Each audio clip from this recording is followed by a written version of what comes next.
2021년 6월 25일 금요일 새벽 말씀입니다.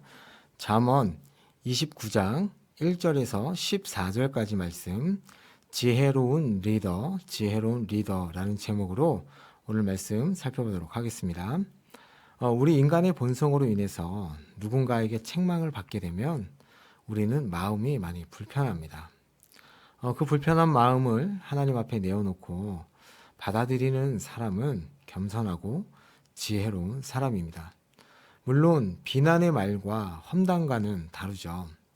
우리의 행동의 변화를 요구하고 더 발전하기를 위해서 하는 책망을 듣는 사람이 겸손한 자이고, 이 책망을 들을 때 목이 곧은 사람은 오늘 본문의 말씀에 보면 망하게 된다라고 말씀합니다.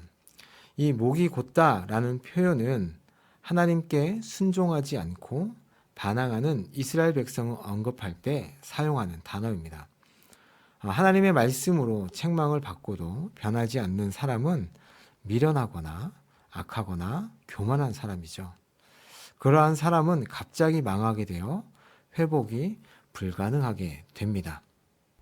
오늘 말씀은 특별히 왕에 대한 말씀이라고 할 수 있습니다. 그러니까 지도자, 리더에 대한 말씀이라고 할 수 있죠.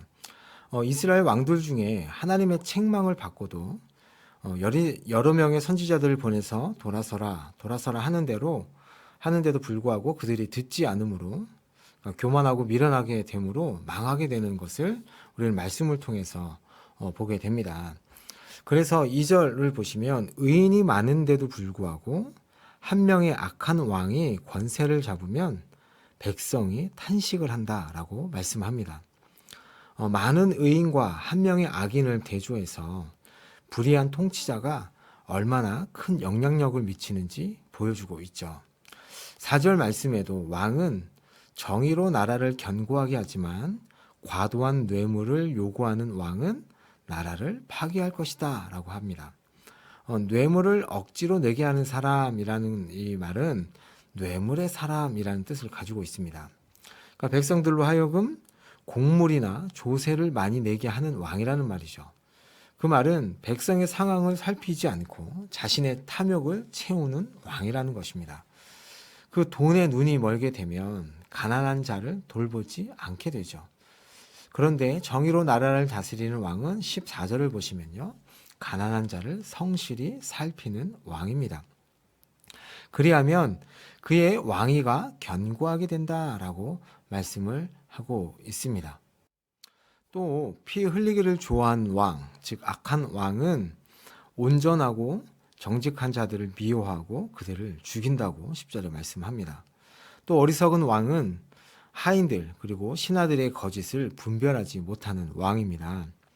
이 말씀은 그것은 의도적으로 왜곡된 진실에 귀를 기울인다는 뜻을 갖고 있습니다. 그래서 그 신하들로 하여금 거짓을 말하게 하고 거짓 증언을 말하게 함으로 그 신하들을 악하게 하고 죄짓도록 만들게 하는 것이죠. 올바른 정치가 실현되어야 할 곳에서 집단적인 범죄가 발생하게 되면 공동체의 타락으로 이어지게 되고 결국 2절에 말씀해 보시면 백성이 탄식하게 되는 결과를 얻게 되는 것입니다. 또 오늘 본문에서는 의인과 악인을 대조합니다. 먼저 악인이 어떤 자인지 한번 살펴보겠습니다. 5절을 보시면 악인은 이웃에게 아첨하는 자입니다. 이웃에게 부드럽게 말은 하지만 그 안에 독이 있다는 말씀이죠. 6절에서도 악인이 죄를 범하는 것은 스스로의 올무, 즉 자기가 쳐놓은 그물에 자신이 빠진다. 또 악인은 자신의 꾀로서 남을 잡기 위해서 그물을 쳐놓지만 궁극적으로 자기 꾀에 자기가 그물 속에 걸려들게 된다라고 말씀하고 있습니다. 또 악인은 가난한 자의 상황을 알아줄 지식이 없는 자입니다. 자신의 재물과 자신의 기업에만, 자신이 먹고 사는 것에만 관심이 있는 자입니다. 가난한 자들이 없다고 해서 무시하고 있는 것까지 착취하는 자가 바로 악인이죠. 또 가난한 자가 법정에 섰을 때 그의 편을 들어주지 않는 자가 바로 악인입니다. 그럼 반대로 의인은 어떠한 사람입니까? 6절을 보시면 의인이 노래하고 기뻐한다라고 말씀합니다. 의인은 욕심이나 부끄러움이 없기 때문에 항상 노래하며 기쁘게 지낼 수 있다라는 말씀이기도 하고요.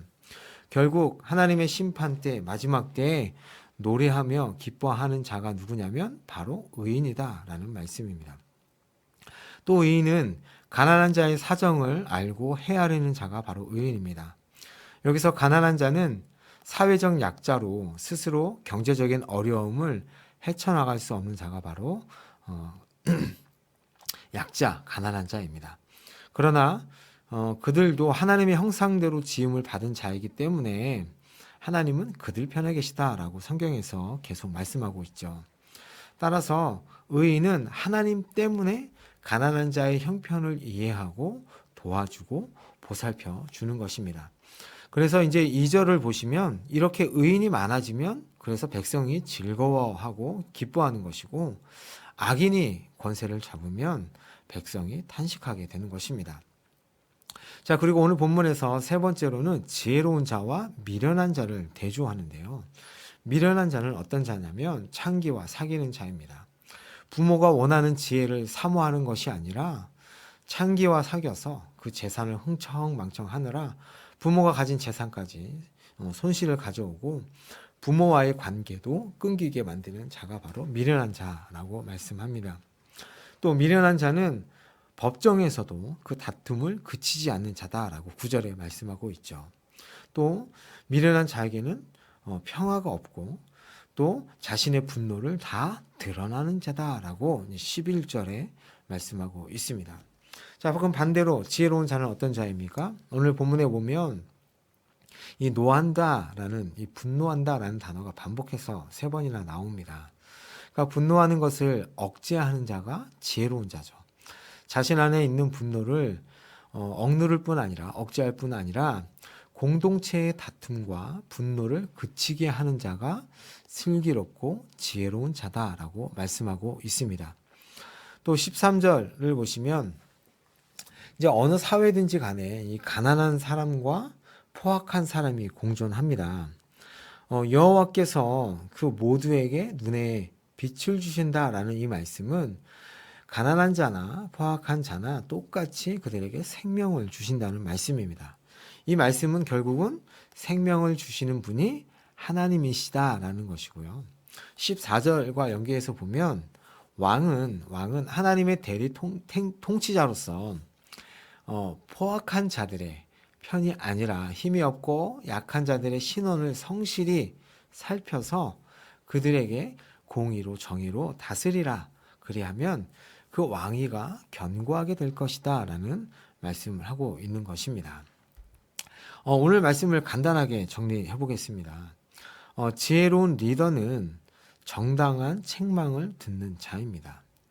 목이 곧은 자가 아니라 겸손하여 자신을 돌아보는 자입니다. 또 아첨하는 말과 거짓말, 진실된 말을 구별하는 자가 바로 지혜로운 리더이죠. 목이 곧은 리더는 공동체에게 탄식만 안겨주지만 의로운 리더는 공동체에게 기쁨과 노래를 안겨줍니다. 또 지혜롭고 의로운 리더는 약자의 신원을 잘 살피는 자입니다. 뇌물로 사리를 판단하지 않는 자입니다. 또한 자신의 감정을 잘 다스려서 분노를 억제하고 공동체의 다툼과 분노를 억제시키는 자입니다. 옳은 말만 하는 것이 아니라 때와 상황에 맞는 말로 공동체를 이끌 수 있도록 하나님께 지혜를 구하는 자가 바로 지혜로운 리더라고 오늘 말씀하고 있습니다. 오늘 말씀을 기억하시면서 이 말씀처럼 가정에서, 직장에서, 교회에서, 공동체에서 지혜롭고 의로운 리더로 살아가시는 여러분이 되시기를 예수님의 이름으로 축복합니다. 제가 기도하겠습니다. 하나님 아버지, 하나님의 말씀의 책망과 우리를 사랑하는 사람들의 책망을 받을 때 목이 곧은 자가 되지 않도록 주님 저희들을 붙잡아 주옵소서. 겸손하고 겸허히 그 말씀을 받고 순종하는 자가 되기를 원합니다. 오늘 말씀을 기억하면서 지혜롭고 의로운 리더로서 저희들이 살아가게 하여 주옵소서. 예수님의 이름으로 기도합니다. 아멘.